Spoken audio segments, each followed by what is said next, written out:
তৃণমূলের সময় বিভিন্ন চা বাগানে ক্রেস হাউস তৈরি করা হয়েছিল, কিন্তু অনেক চা বাগানে ক্রেস হাউস এইভাবে অর্ধ সমাপ্ত অবস্থায় পড়ে রয়েছে।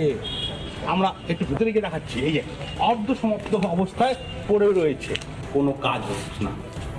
এলাকার বাসিন্দারা, চা বাগানের শ্রমিকরা জানাচ্ছে, এই বর্তমানে আমরা রয়েছি মধু চা বাগানে, প্রায় 1.5 বছর হতে চললো এইভাবে কাজ বন্ধ হয়ে পড়ে রয়েছে। কেন কাজ বন্ধ হয়ে রয়েছে, কি রহস্য, জানে না এলাকার বাসিন্দারা।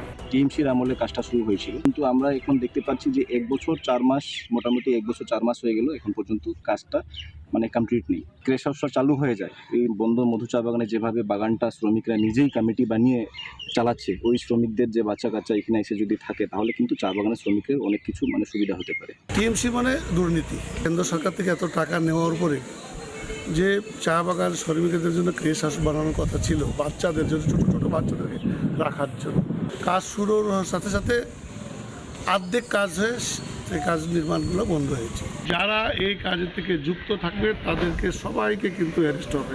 শুধু এই মধু চা বাগান নয়, আরও অন্যান্য একাধিক চা বাগানে কিন্তু এইভাবে ক্রেস হাউস নির্মাণের কাজ শুরু হয়েছিল। কাজ অল্প কিছু দূর এগিয়েছে, তারপরে দীর্ঘদিন থেকে মাসের পর মাস, বছর হয়ে গিয়েছে, এইভাবে কাজ বন্ধ হয়ে পড়ে রয়েছে। আলিপুরদুয়ার জেলা থেকে সুচিত্রা চট্টোপাধ্যায়, রিপাবলিক বাংলা। নানা ধরনের কন্টেন্ট দেখার জন্য লাইক করুন, শেয়ার করুন আমাদের ফেসবুক পেজ, সাবস্ক্রাইব করুন আমাদের ইউটিউব চ্যানেল। পাশাপাশি অন্যান্য ব্রেকিং নিউজের জন্য অবশ্যই চোখ রাখুন রিপাবলিক বাংলায়।